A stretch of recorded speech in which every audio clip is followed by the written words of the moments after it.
fantastic things happen. And he immediately clicked. When Ilya mentioned it, I started reading all the stuff about. And I believed it could be very good as a major film, if it will be done right. With a story by Mario Puzo, the author of The Godfather, and Marlon Brando cast as Jor-El, things began to take shape. Only one problem remained: find an actor to play Superman. I thought it should be an unknown at the beginning. Now, they all started working on me, and the commercial side said, we need a star. After we had Puzo and the director, we need a star. So the movie really goes right to the top. And there's a moment where you weaken, and I said, well, you might be right. So we started looking for stars. And thank God, Redford turned it down.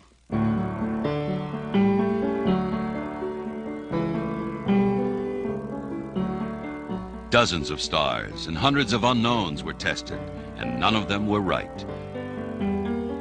They kept coming back to a young man they'd seen earlier in their search, Christopher Reeve.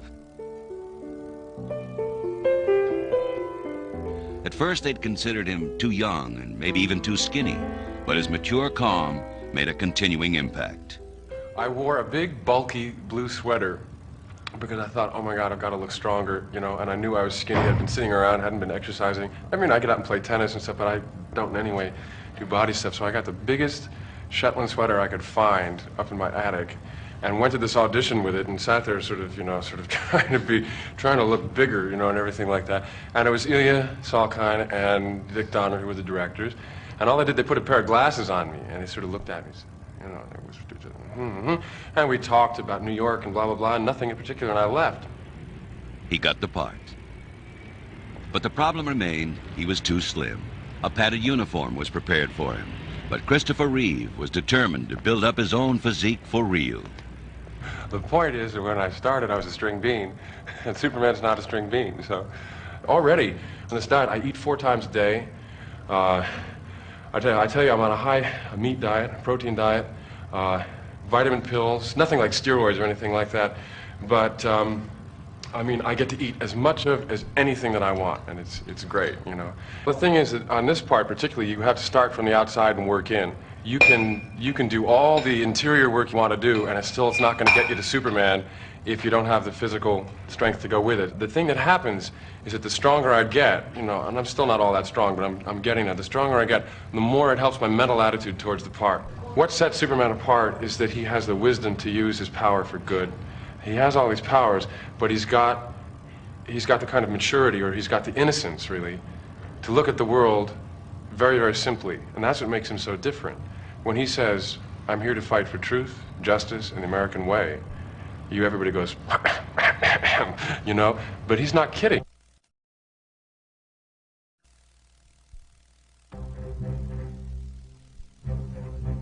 While Superman was getting into shape, so was everything else. The 2 biggest studios in Britain, housing hundreds of skilled technicians, brought in from all over the world, sprung into action. They faced one of their greatest motion picture challenges ever. Artists had been working for months on drawings that tried to capture this fantastic tale. From the drawings, sets were built so camera angles could be plotted and lighting schemes planned. The actual sets were built by more than 350 construction workers. Most of the sets had to be life-size, employing materials and techniques never used before. In some cases, elaborate models had to be built and had to match perfectly with the life-size sets. All manners of film wizardry were used. Precise lenses with automatic zooms were created. Special camera cranes were built, enabling the model to be photographed from any angle. Camera movement, dramatic lighting, miniature explosions, and breakaway sets were all linked together to electronic consoles, giving it all push-button control from a single vantage point. The whole operation took place under the guiding hand of John Barry, the man who designed Star Wars. Well, Star Wars is much grittier sort of story. Whereas Superman has a much more poetic element, doesn't it? I mean, there he is in a red cloak and a blue suit and red boots. So it is already much more of a fantasy. Krypton was the key challenge artistically for the film. In effect, a new society with a unique environment had to be created. The concept of a world of crystal was conceived to everyone's satisfaction. Crystals are both natural and technological, with a special organic quality that suggests they could grow rather than be manufactured. This is the biggest film stage in the world, and over the next 10 weeks, about 100 people are going to turn it into a magical part of the Arctic where Superman's Fortress of Solitude is. Where I'm standing now will be the sea, a lot of pack ice. But soon, all the planning and building must end, and the actors take over. Then the pictures become flesh, and there's magic in the air. My friends, you know me to be neither rash nor impulsive. I'm not given to wild, unsupported statements. And I tell you that we must evacuate this planet immediately. Marlon Brando, for many, the greatest screen actor in the world. You know, when I first came on the picture and I heard how much money Marlon Brando was paid for it, I was really upset because I don't think it seemed like much more money than anybody is worth. But then working with him and seeing him on film, to me, he's underpaid. Everything has a price in the marketplace, and so do cars, so do hula hoops, so do useless endeavors, and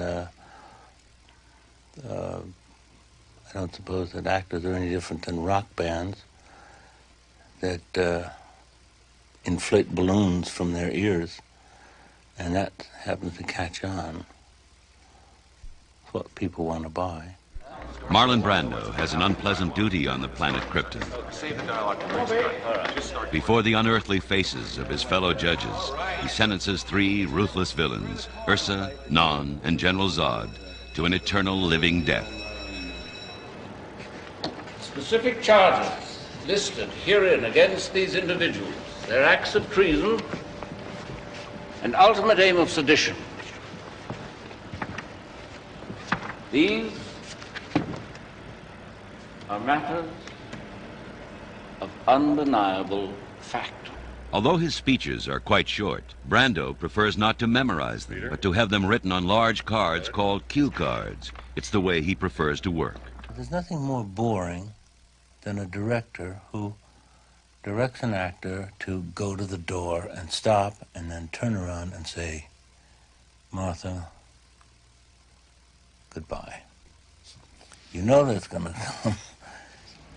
So if you don't know what the words are, but you have a general idea of what they are, then you look at the cue card. It gives you the feeling as the viewer, hopefully, that the person